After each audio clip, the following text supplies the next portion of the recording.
adegi khoi sida pot myam ama leireko adegi sida tilau keiga loin yole sana pot keiga loin yole sana pot makai ang keiga loin sure sida oh my god so sida tumu keiga oh my god English. Hello guys, ma'am. Amuk kana taram nok suri ai no video sida ma'am ngasi video sida kamai to na haga da akoi ki Kakching Bazaar se Kakching Bazaar ma'am na Kakching Bazaar hai khangnai ba bazaar se ma'am chalu doi ni adu ga ma'am da su yang anja ke ado kamai to bono kai pot yon bono to ma'am mafam do yoro ga ma'am da dum yang anja ra gi ma'am ado kamai to bono to ma'am loi ba photo meng tamin da si ma'am adu di ma'am chalu ro si ma'am let's go.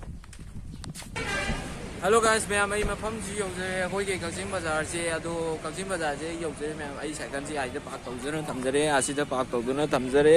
adu ga Kakching Bazaar ji sangmur si ma'am adu kamai to bono doi ma'am anda adum yang anja gi ma'am adu di sangmur si ma'am let's go.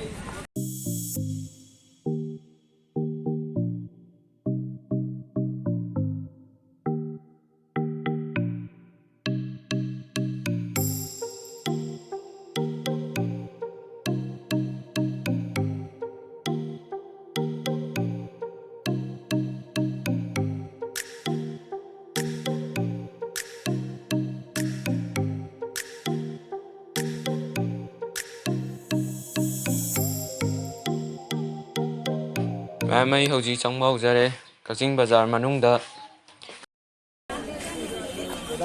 khoi gi keno torome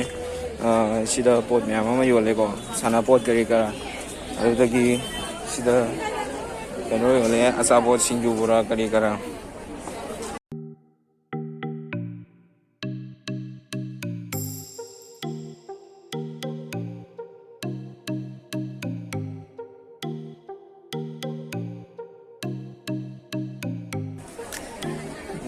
sida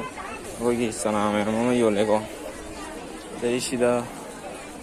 koi myam ama yole dei sida alu tilau kai ga yole ko adegi khoi sida pot myam ama leire ko adegi sida tilau kai ga loin yole adegi sida face wash kai ga adegi sida sapu myam ama yole ko ma'am sapu myam ama yole adegi sida yongsak myam ama yole yongsak adagi somda amuk chasi ma'am somda kai yon bano do ma'am da dum utsarage kara thuna chasi ma'am ai ma'am da dum utsarage ma'am sidana nga ma'am ama akoi nga akangba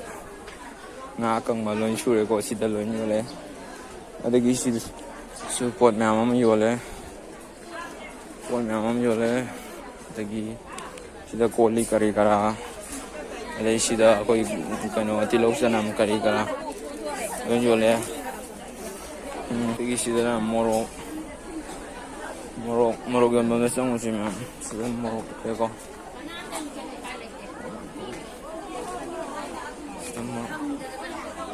morok yon yole morok kari kara as sida pajari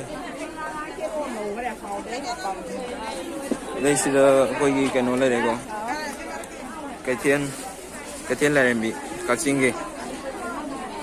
sida thang kari kara loin yole thang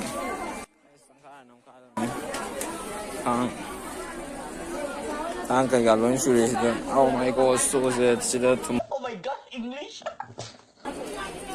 sida thang myam ji tumu kai ga phan kai ga loin yole soi đây sida kano kai ga loin sure ko ai ngasi de ko su do ri ka tu na ko cái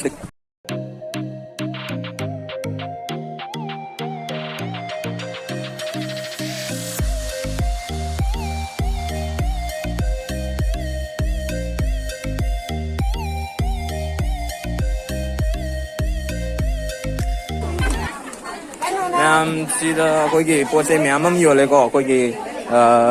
kari lipstick kai ga no pi gi koi makeup ki ba pot myam ama adagi sida ngasai thang do lai gare adagi asom da muk chalu si myam pung han le sum sala ga oh my god so shit oh my god English adagi sida na akoi gi kong kwa ga kai ga yon mane bolo zuba kesri ꯀꯣꯡꯀꯥ ꯃꯌꯥꯝ ꯑꯃ ꯌꯣꯜꯂꯦ ꯀꯣꯡꯀꯥꯒꯨꯝꯕ ꯑꯗꯨꯗꯒꯤ ꯁꯤꯗꯁꯨ ꯑꯩꯈꯣꯏꯒꯤ ꯑꯆꯥ ꯑꯊꯛ ꯑꯣꯏꯕ ꯑꯗꯒꯤ ꯁꯤꯗ ꯁꯥꯟꯅꯄꯣꯠ ꯀꯔꯤ ꯀꯔꯥ ꯂꯣꯏ ꯌꯣꯜꯂꯦ ꯁꯥꯟꯅꯄꯣꯠ ꯃꯈꯩ ꯁꯥꯟꯅꯄꯣꯠ ꯂꯣꯏ ꯁꯨꯔꯦ ꯑꯣ ꯃꯥꯏ ꯒꯣꯠ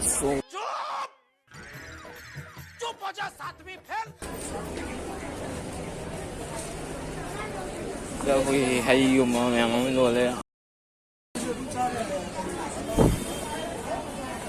ꯁꯤꯗ ꯑꯩꯈꯣꯏꯒꯤ ꯍꯩ ꯀꯣꯝꯂꯥ ꯁꯦꯝ ꯑꯗꯨꯗꯒꯤ ꯌꯨꯕꯤ ꯀꯔꯤ ꯀꯔꯥ ꯂꯣꯏ ꯁꯨꯔꯦ ꯑꯗꯩ ꯁꯤꯗꯁꯨ ꯑꯆꯥꯄꯣꯠ ꯃꯌꯥꯝ ꯑꯃ ꯌꯣꯜꯂꯦ ꯁꯤꯗ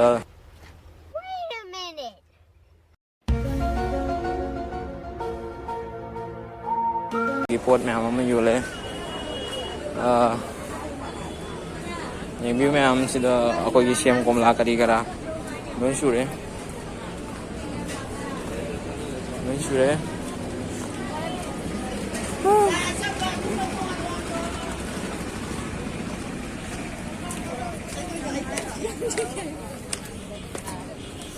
ma'am ay mathakta amo kaza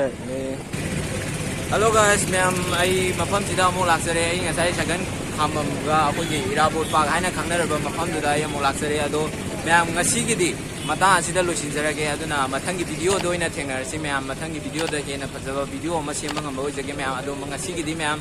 kainarsi ma'am bye bye